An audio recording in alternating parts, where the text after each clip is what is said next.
இந்த மாதிரி சாஃப்டான மாவில் நம்ம இட்லி செய்யும்போது நமக்கு சோடா உப்பு சேர்க்கணும் அப்படிங்கிற அவசியமும் இருக்காது.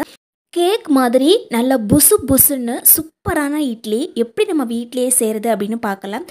ரொம்ப ஹெல்த்தியானது அப்படின்னு ஹோட்டலில் நாம் இட்லி வாங்கி சாப்பிடுவோம். அந்த ஹோட்டலில் வாங்கி சாப்பிட்ற அந்த இட்லியில் புசு புசுன்னு வரதுக்காக நிறைய கெமிக்கல்ஸ் ஆட் பண்ணியிருப்பாங்க. கண்டிப்பாக நம்ம ஹோட்டலில் இட்லி வாங்குறத அவாய்ட் பண்ணிவிட்டு வீட்டிலையே சூப்பரான இட்லி செய்யலாம். அதுவுமே மாவு நல்லா புசு புசுன்னு இருக்கும். நமக்கு வெயில் காலத்தில் நம்ம மாவு அரைச்சி வச்சோன்னா மாவு 3 நாள் கூட தாங்காது. அதுக்கு மேலே மாவு ரொம்ப புளிச்சு போய் டேஸ்ட்டு மொத்தமாகவே மாறி போயிடும். இதுக்காக நம்ம என்ன பண்ணுறது அப்படின்னு பார்க்கலாம். இப்போ நான் எடுத்துருக்கிறது ரேஷன் கடையில் வாங்கின அரிசி தான். புழுங்கல் அரிசி கொஞ்சமாக எடுத்து வச்சுருக்கிறேன். நீங்கள் எந்த டம்ளரில் அளவு எடுத்து வைப்பீங்களோ அந்த டம்ளர் யூஸ் பண்ணிக்கோங்க. இதில் நான் 2 டம்ளர் அளவுக்கு புழுங்கல் அரிசி யூஸ் பண்ணிக்கிறேங்க. இது மொத்தமாகவே ரேஷன் கடையில் வாங்கின அரிசி தான் யூஸ் பண்ணுறேன்.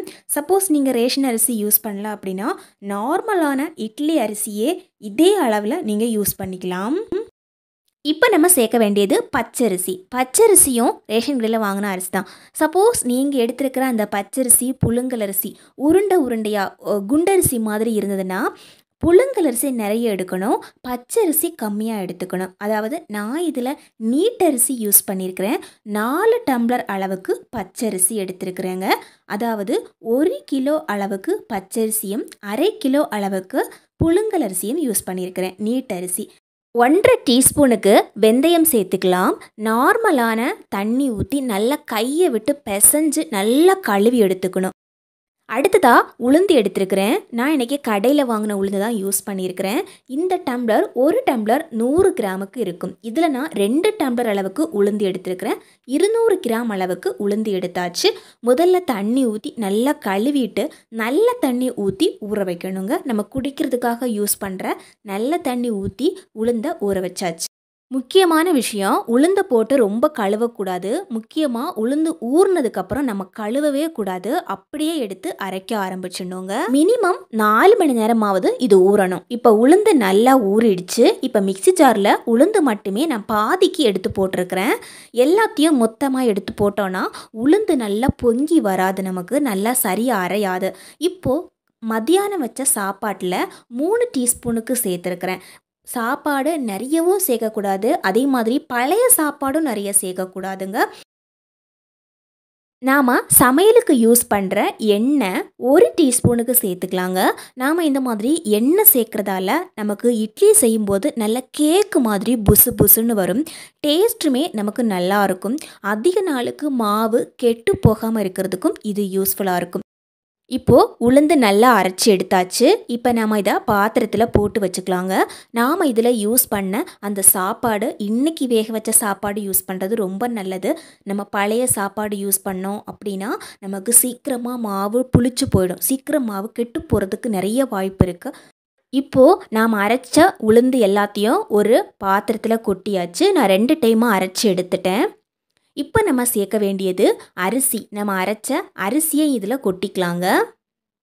இப்போ நம்ம பிசையும் போது முக்கியமாக கவனிக்க வேண்டியது, நம்ம கை வச்சு நல்லா பிசைஞ்சு கொடுக்கணும்.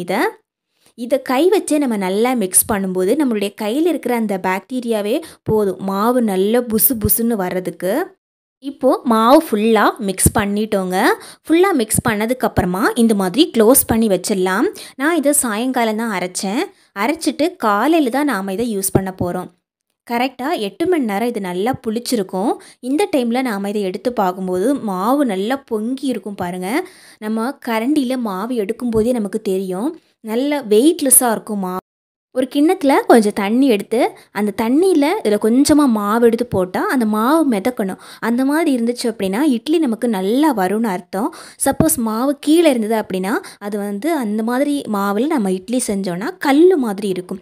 ஸோ இந்த மாதிரி சாஃப்டான மாவில் நம்ம இட்லி செய்யும்போது நமக்கு சோடா உப்பு சேர்க்கணும் அப்படிங்கிற அவசியமும் இருக்காது.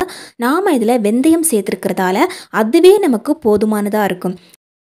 இப்போது பாக்ஸில் போட்டு எல்லாத்தையுமே ஃப்ரிட்ஜில் வச்சாச்சு. கொஞ்சம் தேவையான அளவுக்கு மட்டுமே மாவு எடுத்து உப்பு மட்டுமே போட்டு மிக்ஸ் பண்ணியாச்சுங்க. இப்போது அடுப்பில் பாத்திரத்தை வச்சுட்டு நான் இட்லி மாவு எடுத்து வைக்கிறேன். இட்லி மாவுமே பாருங்கள் எவ்வளோ சாஃப்டாக இருக்குன்னு நம்ம வைக்கும்போதே தெரியும் நமக்கு.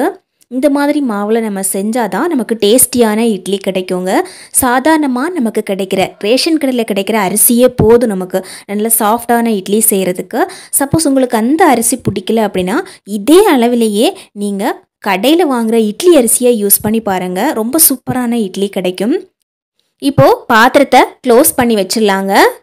ஒரு 10 நிமிஷம் ஆகும் இது வேகிறதுக்கு.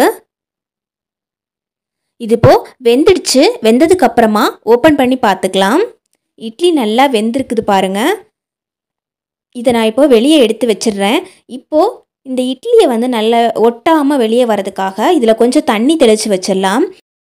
இட்லி பாத்திரத்தில் நம்ம இட்லியை தண்ணி தெளிக்காமல் அப்படியே ரொம்ப நேரம் விடக்கூடாது. அப்படி வச்சுருந்தா கூட இட்லி ஒரு மாதிரி கல் மாதிரி ஆகிடும். எப்போவுமே எடுத்து கீழே வச்சோன்னே கொஞ்சம் தண்ணி தெளித்து வச்சிடணும். அந்த மாதிரி தண்ணி தெளித்து வச்சோன்னா இட்லி எடுக்கிறதுக்கும் வசதியாக இருக்கும். ஒரு டைம் நான் வேக வச்சு எடுத்து வச்சுட்டேன். இப்போ அடுத்த ஸ்டெப் வெந்ததையும் ஒரு பாத்திரத்தில் எடுத்து போட்டாச்சு. ரொம்ப சூப்பராக இருக்குங்க இந்த மாதிரி நம்ம இட்லி செஞ்சோன்னா. இப்போ கையில் எடுத்து பார்க்கலாம் பாருங்கள். அப்படியே கேக் மாதிரியே புசு புசுன்னு இருக்கும். இந்த மாதிரி நம்ம டேஸ்டியாக இட்லி செஞ்சோம் அப்படின்னா கண்டிப்பாக 3 இட்லி சாப்பிட்றவங்க 6 இட்லிக்கு மேலே சாப்பிடுவாங்க.